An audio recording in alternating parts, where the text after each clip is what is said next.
Olá, você que se conectou aqui no podcast Vida Moderna. Não sei se você está me vendo ou me ouvindo, porque nós estamos nos principais agregadores de podcast do mercado.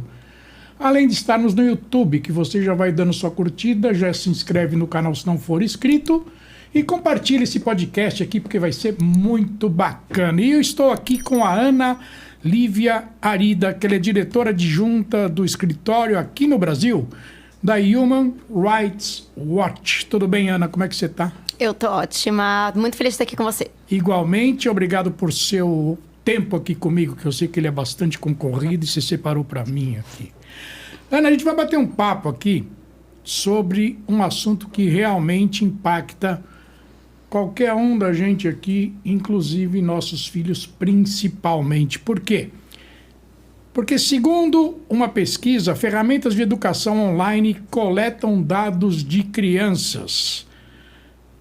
E é o seguinte, sites educacionais direcionados a crianças e adolescentes brasileiros, incluindo 2 criados por secretarias estaduais de educação, monitoraram e coletaram seus dados pessoais. Os seus dados, que eu quero dizer, é das crianças e adolescentes. Ana, conta tudo para mim aqui agora. Vou contar, então. Essa é uma pesquisa que começou durante a pandemia e ela foi uma pesquisa inicialmente global. Então, a Human Rights Watch pesquisou quais ferramentas educacionais estavam sendo desenvolvidas ou endossadas pelos governos de 49 países, incluindo o Brasil. Tá. Para entender o que estava acontecendo num cenário em que os estudantes não podiam ir para a escola por causa da Covid. Então, as secretarias de educação estavam buscando essas outras ferramentas para entregar o serviço educacional. Sim.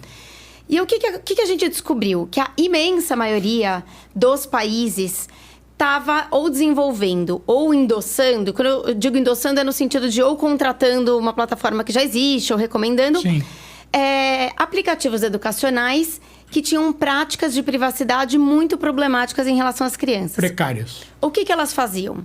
Elas diziam assim, você vai usar o meu site para poder estudar. E na prática, elas estavam vigiando as crianças, não só quando elas estavam na sala de aula virtual, por exemplo, mas também quando essas crianças saíam da aula de virtual e iam navegar na internet.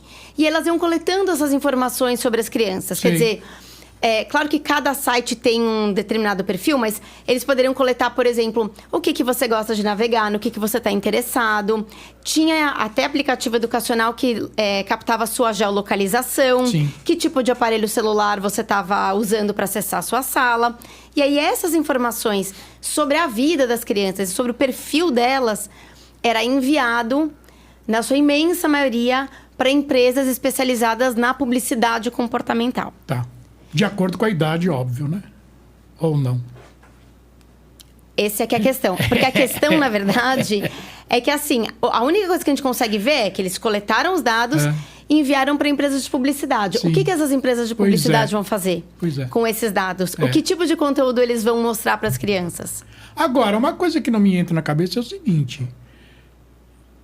Aqui diz que secretarias de Estado, né? São Paulo e Minas Gerais, vamos ser explícito, né? Eles venderam esses dados, então, para essas agências? O que aconteceu? Então, vazou isso? O que houve? O que acontece é o seguinte, a gente olhou só São Paulo e Minas Gerais, no caso do Brasil, porque são os 2 estados mais populosos. Foi uma escolha. Tá. Isso não quer dizer que os outros não tenham feito. Mas o que a gente conseguiu enxergar é que dentro dos sites desenvolvidos por essas secretarias ou as plataformas educacionais que essas secretarias endossaram, você tinha captura de dados e o envio dos dados. Eu não tenho como dizer, e a gente não tem como dizer, se esses dados foram vendidos ou não. A gente só tem como dizer que esses dados foram transmitidos. E o que acontece do ponto de vista prático? É como se esses sites, eles tivessem rastreadores. E tem, né? E tem. E eles vão rastreando, vão mapeando e vão mandando todo o conteúdo para essas empresas de publicidade. Pois é. E aí, o que aconteceu? Antes da gente publicar o relatório, a gente falou, olha, vamos procurar a Secretaria de Educação, certo? E vamos mostrar, olha, foi isso que a gente encontrou, qual é a sua justificativa? E a gente procurou elas entre 2021 e 2022 e 2023 4 vezes. A Secretaria de Minas respondeu pra gente a primeira vez no começo desse ano. E aí foi muito interessante, porque ao mesmo tempo que eles falavam, né, não, a gente não tem isso no nosso site, a gente fez uma reunião com eles, a gente olhou isso juntos. E eles entenderam o que estava instalado no site deles que estava capturando esses dados. E rapidamente conseguiram consertar o problema. Entendi. No caso da Secretaria de São Paulo, a gente fez uma reunião com eles, inclusive essa semana. E a gente trouxe as informações e ainda estamos aguardando uma resposta deles. Agora, em relação aos outros aplicativos, né, que eles tinham endossado, a gente também fez esse mesmo processo de comunicá-los, e perguntar por que vocês estão capturando esses dados, o que vocês estão fazendo com esses dados. Só que a imensa maioria não respondeu. E alguns disseram, não, mas o nosso site não é só para criança, não, mas não é bem assim. Então é uma coisa complicada, porque na prática, sabe o que foi feito? As crianças pagaram com os seus dados e com a sua privacidade para estudar. Exatamente. De graça nada, né? De graça nada. Não tem. Só que elas não sabiam, e nem os pais. Não, então, claro. Você não tinha como dizer, eu não quero que isso aconteça. Eu não quero que os dados dos meus filhos não sejam usados. Eu não quero que uma empresa tenha um perfil do meu filho e depois fique mandando publicidade para ele. Então, assim, os pais, os professores, os alunos foram mantidos no escuro. Então, não teve nem aquele sabia. famoso texto que ninguém lê, que o cara dá aceito, né? Não. Não teve nem aquilo. E aí o que acontece também é assim, bom, se a escola te fala, para o seu filho estudar, você tem que acessar essa plataforma. Você fica meio refém, né? Você vai dizer o quê? Aceito. Claro, imagina. Agora, foi só escola pública ou escola privada também? Você sabe? Então, chegaram a esse nível de questionamento? O que a gente olhou foi o que foi recomendado pelas secretarias. Tá. Então, as secretarias recomendaram plataformas para as escolas públicas. Tá. Agora, esses produtos de EdTech, essas outras plataformas, estão no mercado. Sim. E aí, sim, elas são usadas tanto por escolas públicas quanto por escolas privadas. Sim. Então, quer dizer, na verdade, o número de crianças impactadas vai além das crianças que estudaram em escolas públicas. É para todas as crianças que estavam usando essas plataformas. Agora, o que dá para fazer em cima disso? Estou dizendo legalmente, né? Ou não tem o que fazer? Existe legislação para isso? Não existe? Como é que fica um caso desse, por exemplo? Então, é uma situação delicada pelo seguinte, a gente tem uma Lei Nacional de Proteção de Dados, tem, né? Isso, LGPD. LGPD, beleza. A LGPD, ela traz proteções importantes, mas no caso das crianças e dos adolescentes, eles têm uma provisão meio geral. Sei. Que não diz que determinadas coisas não podem ser feitas quando se trata de criança e adolescente. Então, no nosso entendimento, a LGPD ela não traz as proteções que as crianças precisam. Então, um dos nossos calls e uma das coisas que a gente está fazendo é justamente abrir conversas com a ANPD, que daí no caso é a Autoridade Nacional de Proteção de Dados, para falar, olha, vocês precisam trazer novas proteções para as crianças e adolescentes. Coisas do tipo, não é razoável, porque inclusive não é necessário para você prestar um serviço educacional, você capturar os dados das crianças e passar para uma empresa de publicidade. Então, assim, isso deveria ser proibido. E hoje não é explicitamente proibido que isso aconteça. Não. Ainda que, de um outro lado, se você for pensar, hoje você não pode ter publicidade direcionada à criança, publicidade tradicional. Não pode. Então por que isso poderia acontecer na internet? Né? Então, assim, isso precisa de uma nova regulação. E aí, inclusive, a própria ANPD está refazendo a nossa investigação, notificando as empresas, as secretarias, para pedir explicações. Então, acho que esse é um primeiro ponto. Assim, precisa reformar, de alguma maneira, a legislação para que ela traga uma proteção mais robusta para as crianças e adolescentes. Isso a nível federal? Isso a nível federal. Aí, o que a gente está fazendo é indo atrás dos estados e dizendo, estados, vocês têm que rever o que vocês estão fazendo, claro, tanto nas suas plataformas quanto nas plataformas que vocês endossaram. Então, a gente está fazendo essa advocacy com os estados. Sim. Né? Isso é uma segunda coisa. E a terceira coisa que a gente também está pedindo para a ANPD é os dados já coletados têm que ser deletados. Porque, no fundo, assim, você coletou e você continua usando isso para dirigir publicidade comportamental para as crianças. E é uma coisa que eu queria destacar, porque eu acho que isso é super importante, que é por que a publicidade comportamental é ruim para crianças e adolescentes, né? E o nosso entendimento, e o entendimento no âmbito da legislação internacional, é que crianças e adolescentes elas estão em fase de formação. Sim. Então, elas estão mais suscetíveis para serem influenciadas pelo que elas veem online. E a publicidade comportamental, no fundo, o que ela faz? Ela vai incentivar você a consumir, Sim. a ir atrás de interesses ou pessoas que não necessariamente estão no melhor interesse da criança. Então, se a criança, por exemplo, está pesquisando as coisas do filme da Barbie, por exemplo. Sim.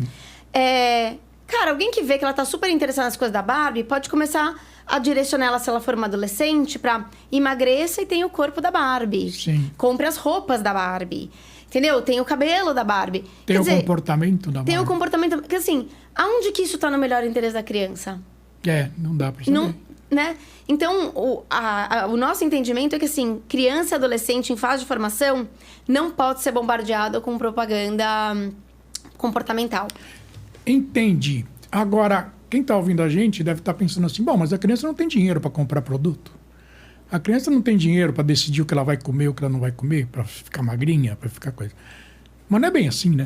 Não é bem assim. Porque não é porque ela não tem produto, que ela não tem poder de fala dentro de casa. Exatamente. Depois, porque não é só produto. Ela pode direcionar a criança para um influenciador. Ela pode direcionar a criança para um canal no YouTube. Comportamento, exatamente. Comportamento. Então, não é só uma questão de compra. É uma questão de como é que a criança vai... Na verdade, é a formação do consumidor do futuro, né? Exatamente.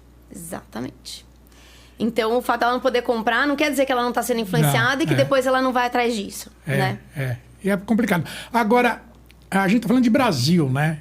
Você tem notícia se ocorreu isso em outras partes do mundo também? Sim. Os 49 estados mais populosos do mundo tiveram todos praticamente o mesmo problema. Porque, no fundo, se você for pensar, eu acho que foi um pouco a saída que os governos encontraram para dizer, olha, eu preciso agora contratar ou desenvolver serviços para prestar educação online. Se chega uma empresa e fala assim para você, eu te dou de graça. Sim. O que você fala? Está cheio no mercado, minha filha. Beleza. Sabe, com grandes empresas. Então, só que é isso, nada é de graça. Claro que não. E aí, o que acaba acontecendo? Os estados não prestaram atenção. E aí, eu tô partindo do pressuposto que eles estão de boa fé, que eles não foram atrás para olhar. Claro. Isso que eu tô oferecendo é seguro para as crianças? Né? E aí, eu dei o exemplo dessa coisa da publicidade comportamental. Mas assim, tinha plataforma que conseguia acessar a câmera da criança, os contatos, a localização, né, precisa de onde ela estava. Quer dizer, é muito invasivo. Muito. E uma comparação que a gente fez nessa pesquisa foi que se você ou eu formos, sei lá, entrar na Amazon para comprar uma coisa, a gente tá sendo menos alvo desses trackers do que uma criança usando um aplicativo educacional. Claro, você sabe que tem caso... Vamos pegar a Alexa, de criança comprando produto que ela fala... Alexa, sei lá, Barbie, seria o exemplo, tá? Comprar Barbie na Amazon, por exemplo. Você sabe qual que é a resposta? Você autoriza a compra dessa Barbie, porque o cartão do pai está lá. Se você autoriza essa compra, ela fala sim, autorizo. Criança de 7, 8 anos que já tem entendimento, né? Quando o pai chega, baixou do cartão dele, chega um presente lá, ele não tá nem sabendo. Pois é. Quer dizer, muito louco. É muito louco. E aí eu sempre fico pensando, porque a minha filha tem 5 anos, né? Como que a gente vai educar essas novas gerações para você estar na internet, né? E lidar com tudo isso. Porque a gente está falando aqui nessa pesquisa sobre os sites educacionais. E aqui não estamos querendo demonizar, dizer... Não. É dizer assim, olha, ótimo que eles existem, eles podem ajudar a educação, mas eles têm que estar focados em educação, né? Eles não têm que ter outras intenções por trás disso, né? Eles não têm que estar coletando esses dados das crianças, nem cedendo para outras pessoas. Agora, imagina os nossos filhos com as redes sociais do futuro... Né? É uma coisa que é desafiadora, acho que, para as próximas gerações. É muito desafiador. E aí a gente não está nem falando de invasão de hackers e tudo mais, né? Que também é outro problemaço, porque a criança não tem noção disso também. Você vê quantas crianças com celular na mão, por exemplo, que é a chupeta moderna, né? Exato. Eu não vejo mais crianças de chupeta na boca, sinceramente, em restaurante. Eu vejo com celular na mão. É isso aí. Ou tablet, né? Não importa. A invasão do celular é muito perigosa também, né? Por hackers e tudo mais. Você tem hacker que invade babá eletrônica. Pois é. Não, é muito perigoso. É muito louco, é tudo muito maluco, né? E a gente não sabe se proteger. Não sabe. Né? E até uma das coisas que a gente publicou, se eu puder comentar aqui Pode, contigo, porque claro acho que pode ser interessante. Às vezes tem algumas medidas bem pontuais que é possível fazer, por exemplo, no celular ou no tablet, que ajudam a minimizar os riscos, por exemplo, da criança, né, tá tendo seus dados capturados. Sim. Então, até um convite... Pode falar o que você quiser. Que acho que é meio... Depois eu posso até, se vocês tiverem um lugar onde a gente possa subir os dados, né? Tenho sim. Mas acho que é olhar as configurações dos celulares. E aí você pode olhar, por exemplo, para cada um dos aplicativos que você tem instalado, você pode escolher se você quer que ele acesse ou não a sua localização. Então, assim, lembrar, eles não precisam acessar a sua localização para nada, a não ser que eles vão te entregar comida. Né? Então, assim, desliga. Você não tem por que estar compartilhando a todo momento onde você está. Né? Também na parte de settings, você tem como dizer se você quer ou não anúncios, ou se você quer ou não ceder os seus dados para anúncios. É só você dizer não. Então, vale gastar um tempinho ali na parte das configurações do celular para você desligar esses botõezinhos, que acho que são uma maneira de você também ajudar a proteger a si mesmo e aos seus filhos desse tipo de técnica de rastreamento. Sem dúvida. Agora, eu cubro esse mercado já há muitas décadas. Desde o comecinho, eu vi nascer a internet, vi nascer o que você imaginar de tecnologia, né? Você sabe que o usuário final, ele, desde aquela época e hoje, principalmente, ele não está nem aí para nada disso. É impressionante. E no mundo inteiro, não é uma questão brasileira. O usuário, ele não se preocupa com isso. Ele acha que ele nunca vai ser invadido, ele acha que nunca vai acontecer nada com ele, ele acha que... É igual seguro, sabe como é que é? Você nunca acha que você vai usar. Nunca você acha que vai usar. E não paga porque você acha que nunca vai usar. Nunca vai acontecer nada, né? Com a segurança cibernética é a mesma coisa, é uma coisa impressionante. Por mais que se fale, e tem que ser falado, você pode repetir quantas vezes você quiser, porque uma hora é que tem que entrar na cabeça das pessoas, né? Quantos golpes você escuta falar por dia que acontece no Pix, que acontece de gente que liga e falando que é parente, que não sei o quê. Quer dizer, não era mais para ninguém cair nesses golpes. E continua caindo. Você imagina uma criança, né? Exatamente. Então, educação digital é uma coisa que é chave. É chave. Para a gente e para as futuras gerações. E tem que bater em cima. Tem que ficar 24 horas martelando, porque... Exato. E não é achar, porque às vezes você acha que não vai acontecer comigo. E no caso do que a gente viu desse relatório, muitas vezes as pessoas pensam, mas também isso não é grave, né? Mas é só publicidade. Só que a gente é muito influenciado por aquilo que a gente vê e por aquilo que a gente recebe online. A gente não pode subestimar isso. A nossa experiência na internet, ela é determinada por isso. Né? Então, assim, são medidas muito pontuais que a gente pode adotar para proteger a gente e os nossos filhos e que, no final, vão fazer com que eles tenham uma experiência digital que seja mais saudável e mais feliz para eles, né? Livre dessas influências manipulativas. Sim. Vocês chegaram a conversar com o pessoal das secretarias de educação responsáveis pelas transmissões de programas online? Eles tomaram um choque, eles acharam também que é bobagem, acharam que não é bem assim. O que eles acharam, hein? Então, a gente conversou. Num primeiro momento, teve uma reação de dizer, não, mas a gente não está fazendo isso. E num segundo momento, quando a gente olhou junto... Porque a gente, para fazer essa pesquisa, a gente usou uma plataforma que ela consegue mostrar... Ela é como se fosse uma plataforma que consegue mostrar como que as plataformas estão lidando com a privacidade.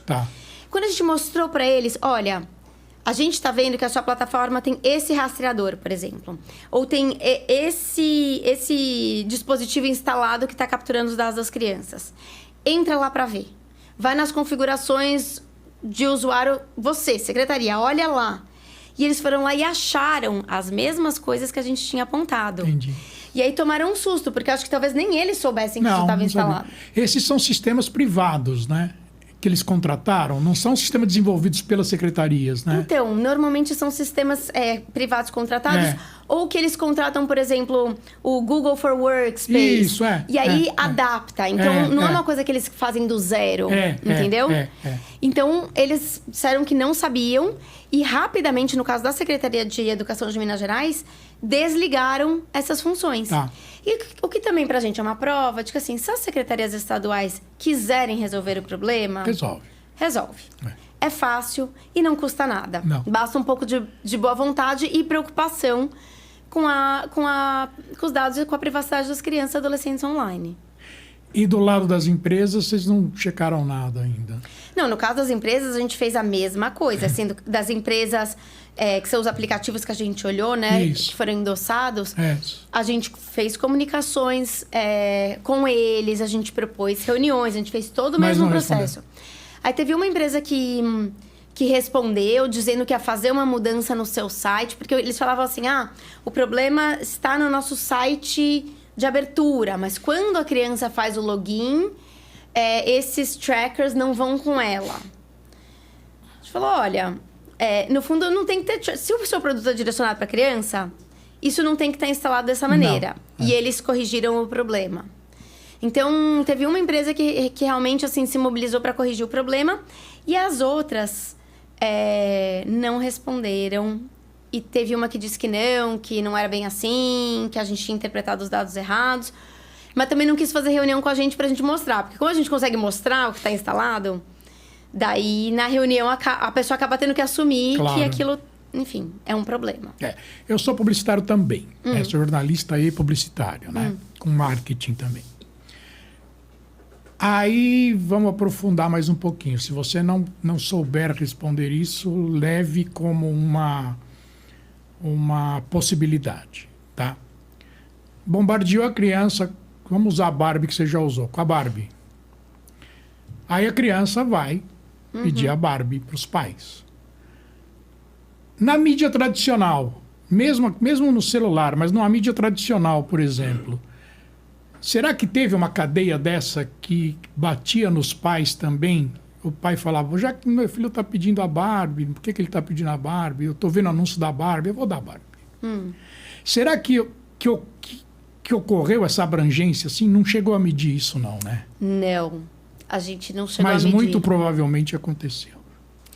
Muito provavelmente, mesmo porque a Barbie está no cinema, né? Usando o exemplo da Barbie, quer dizer, a gente está todos estamos imersos nessa cultura. Porque a publicidade é um universo, não é uma mídia só. Exatamente. Né? Mas o que pegou pra gente no caso dessa pesquisa é porque, assim, é um ambiente educacional. Educacional, Você usou um meio que jamais deveria ser usado para isso, né? Você imagina se seu filho tá na escola tradicional e aí começa, cada dia tem alguém lá anunciando um produto dentro da sala de aula do seu filho. Quer dizer, não é adequado. Lousa digital fica passando propaganda. Exato, não é adequado para a sala de aula, entendeu? Então, o foco aqui se a gente está falando de educação, você tem que focar em educação. Você não precisa e não pode ter nada que vá usar os dados das crianças para depois ficar vendendo produto para ela ou ensinando comportamento para ela. Educação é educação. Entendi. Acabou. Diz uma coisa, tem mais alguma coisa que você acha importante destacar nessa pesquisa? Eu acho que uma coisa que eu gostaria de chamar os pais, que obviamente a pandemia acabou, as escolas voltaram, então, né, a gente tende a achar que esse problema foi-se. Sim. Mas ele não se foi. Não. Por quê? Primeiro que esses sites continuam sendo usados pelas escolas. Sim. Então, você tem milhares de estudantes que hoje usam essas edtechs, né? Essas tecnologias educacionais. Sim. Se o seu filho usa, o que eu diria pergunte para a escola que recomendou o uso se eles olharam para a questão da privacidade das crianças. Que dados estão sendo coletados dessas crianças? Eles sabem? Esses dados estão sendo enviados para alguém ou não? Quem está cuidando disso? Porque o que acontece é que se a gente não perguntar para as escolas, e se as escolas, as secretarias não forem provocadas, eles também ficam num lugar muito confortável. Sim. Sem dúvida. E é isso, a tecnologia, inclusive a educacional, chegou para ficar, ela não Sim, vai embora. Não vai embora.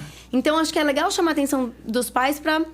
Preste atenção nisso, preste atenção no que seu filho está usando para estudar e fique atento para entender se a privacidade do seu filho está sendo respeitada ou não. E vá para a escola, e vá para a secretaria cobrar essa informação. Entendi. Diz uma coisa, para a gente finalizar. Onde é que pode achar essa pesquisa? Quer dizer, está pública? Tá, ela é pública, ela está no site da Human Rights Watch, que é www.hrw.org. Tá, isso vai ser legendado, tá? Beleza. É só procurar. Você pode encontrar tanto a pesquisa global, que traz a análise dos 49 países, quanto se você for lá, dentro do site da Human Rights Watch, e clicar na página de Brasil, Tá. você vai encontrar a pesquisa feita especialmente sobre os sites desenvolvidos ou endossados por São Paulo e Minas Gerais. Tá bom. Então, esses dados são todos disponíveis lá. Tá bom. Eu quero agradecer bastante o teu bate-papo aqui comigo. Tá? A gente vai voltar a falar novamente, porque isso deve ter desdobramento, isso deve ter crescimento, isso deve ter alguma coisa a mais que eu vou querer conversar com você futuramente. Muito obrigado, viu? Obrigada pela oportunidade de estar aqui com vocês e estamos super à disposição. Tá legal. E aqui é Guido Orlando Júnior, diretor de conteúdo do portal Vida Moderna, que você acessa em www.vidamoderna.com.br. E eu encerro, como sempre, dizendo que, além de excelente conteúdo, nós entregamos conhecimento. E eu te vejo num próximo podcast. Tchau!